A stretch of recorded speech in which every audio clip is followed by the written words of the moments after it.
Hello दोस्तों, नमस्ते, जय माता दी। मैं अपने चैनल सोना मोदी लोकगीत, नेहा मोदी लोकगीत दोनों पे आप लोग का स्वागत करती हूँ। दोनों पे गाना पड़ेगा, मतलब जितना गाना गाती हूँ सब पड़ेगा दोनों चैनल पे हमारे। तो अपना आशीर्वाद प्यार दुला जरूर दीजिएगा। और एक बहुत प्यारा बेटी विवाह गीत है, तो आप लोग सुनिएगा और कमेंट बॉक्स में ज़रूर बताइएगा कि हमारा बेटी विवाह गीत आप सबको कैसा लगा।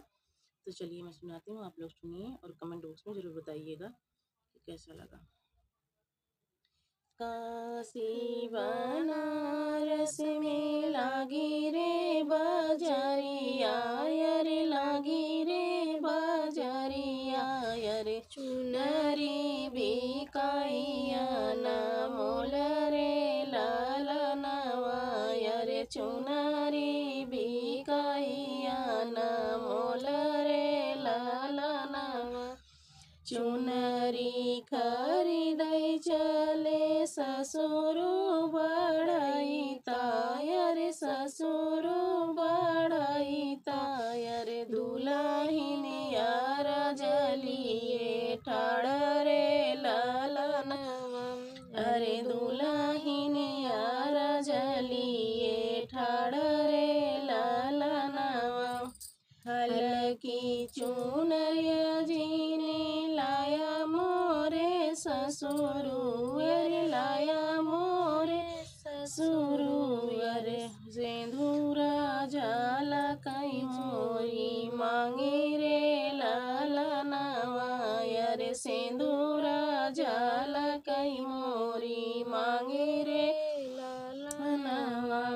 काशी बनारस में लागी रे बाजारिया, रे लागी रे बाजारिया, रे चुनरी बिकाइया ना मोल रे लालनवा, रे चुनरी बिकाइया ना मोल रे लालनवा।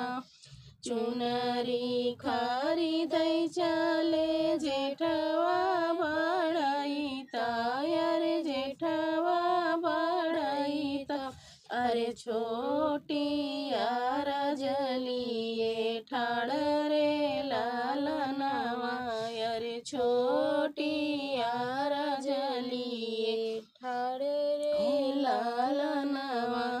हलकी चुनरिया जीने लाया मोरे जेठवा, अरे लाया मोरे जेठवा, अरे सिंदूरा जाला कई मोरी मांगे रे लालनवा, अरे सिंदूरा जाला कई मोरी मांगी रे लालनवा।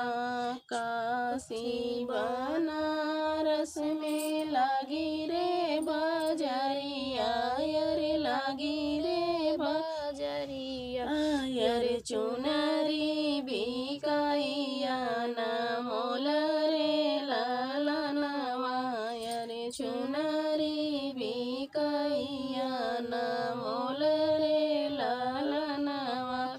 चुनरी खरीदै चले देवर दुलरुआ, रे देवर दुलरुआ, रे भाभी यार जलिए ठाड़ रे लालनवा, रे भाभी यार जलिए ठाड़ रे लालनवा।